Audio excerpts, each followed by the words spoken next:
A drop of black oil. How did it ignite a superpower? The 150-year epic of American oil. On August 27, 1859, in the quiet town of Titusville, Pennsylvania, a drilling rig struck oil at a depth of 695 feet.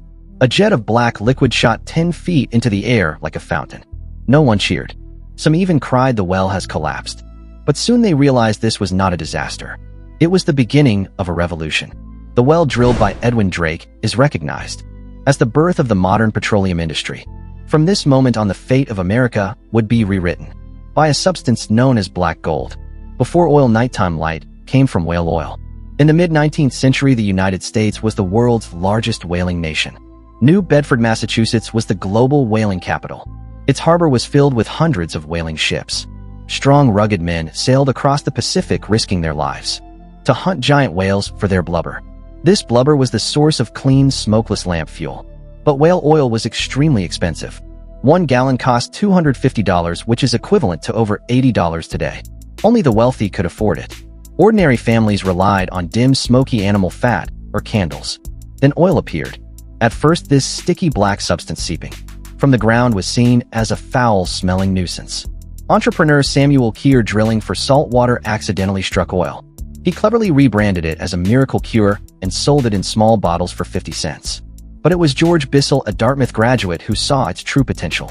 Recognizing the flammable nature of this surface grease, he founded the Pennsylvania Rock Oil Company. He hired Edwin Drake to drill in Titusville. In May 1859, Drake began drilling. He used iron casing to prevent the well from collapsing. He steadily advanced the drill bit deeper into the earth. By the afternoon of August 27th, oil gushed from the ground. News spread quickly. Thousands rushed to Titusville. Derricks sprang up everywhere. The oil rush had officially begun. This oil boom coincided with the outbreak of the American Civil War. The northern industrial economy needed energy. Oil became the war's invisible engine. But a problem arose. Oil fields were located in remote mountainous areas. Refineries were in cities like Cleveland, Pittsburgh, and New York. How could thousands of barrels be transported? At first, teamsters did the job. Local farmers hauled 42-gallon wooden barrels over muddy, unpaved roads. Transport costs often exceeded the value of the oil itself. A single rainstorm could turn the roads into impassable swamps. Worse yet, barrels were in critically short supply. People used whiskey casks, molasses vats, and even coffins to store oil.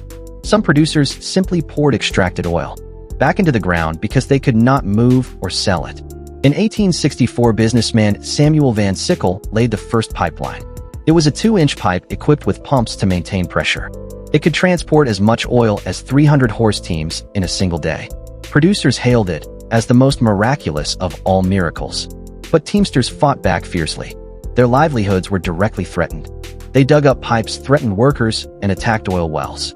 Finally, the governor of Pennsylvania sent police to protect the pipeline. Next came the railroads. Rail companies realized that adding oil tank cars increased revenue, without significantly raising operating costs. Oil became their most important post-war income source. By the late 1860s, railroads adopted standardized cylindrical tank cars.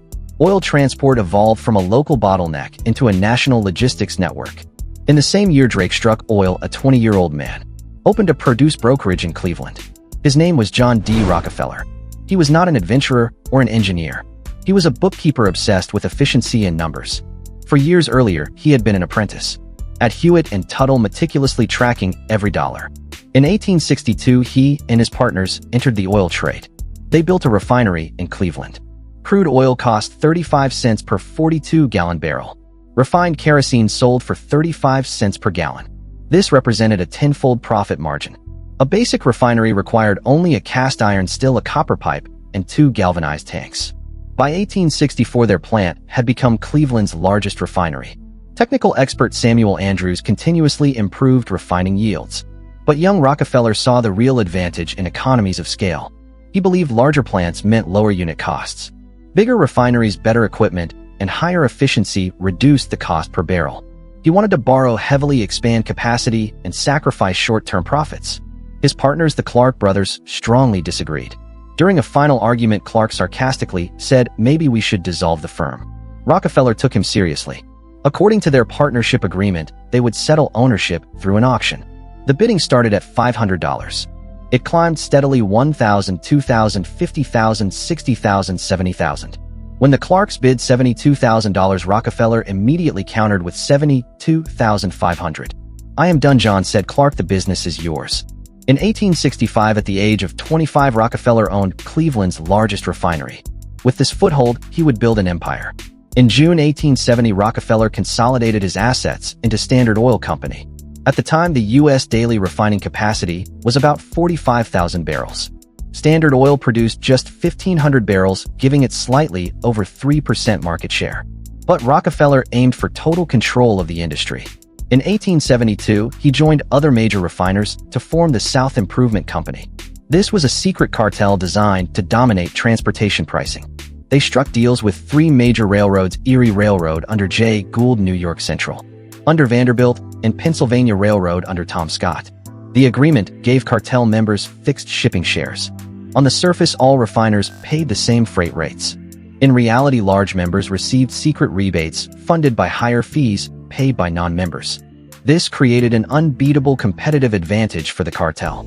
Small independent refiners were forced to pay 30% more. Standard Oil then approached Cleveland's 26 small refiners.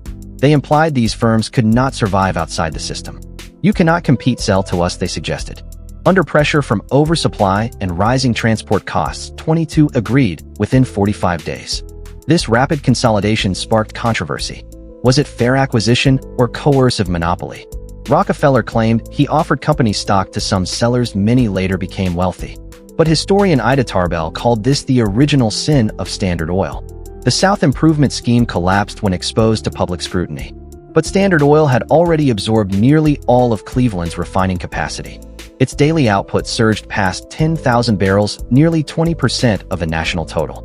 Now, with massive volumes, Standard Oil negotiated secret rebates directly with railroads. It owned its own tank cars and loading equipment, making shipments faster and cheaper. Competitors found themselves permanently undercut on price. Let us now examine how oil transformed American life using verifiable data. Production grew from 500,000 barrels in 1860 to 47 billion in 2023. In 1860, U.S. oil production was approximately 500,000 barrels. By 1900, it surpassed 30 million barrels. In 1920, output reached 440 million barrels, accounting for 65% of global supply. The peak came in 1970 at 354 billion barrels annually. In 2018, the United States surpassed Russia to become the world's top producer. In 2023, annual production hit 47 billion barrels, setting a new record. This represents over a 9,000-fold increase in 164 years, unmatched in energy history. Economically, the oil industry contributed significantly to national growth. In 2023, the mining sector, including oil and gas, contributed $620 billion to GDP. This accounted for 24% of total U.S. economic output. When including refining, chemicals, transportation, and manufacturing, the full value chain exceeded $15 trillion. It represented nearly 6% of GDP. Oil and refined products generated $480 billion in export revenue. This made up 12% of total U.S. goods exports. Federal government collected over $15 billion in oil-related revenues. Texas alone earned $24 billion from oil taxes, funding schools and infrastructure. Employment in the sector remained strong and well-paid. The oil and gas extraction industry directly employed 430,000 people. Refining and petrochemicals added another 120,000 jobs. Support services, including drilling, engineering, and equipment manufacturing, provided 18 million positions. In total, the oil ecosystem supported over 23 million jobs nationwide. The average annual salary was $112,000, far above the national private sector average of $62,000. Oil dramatically improved living standards for ordinary Americans. By 1880, kerosene prices had fallen 95% compared to 1850. Household lighting expenses dropped from 15% of income to under 2%.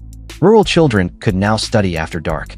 The Ford Model T, launched in 1913, combined with cheap gasoline, ushered in the mass automobile era.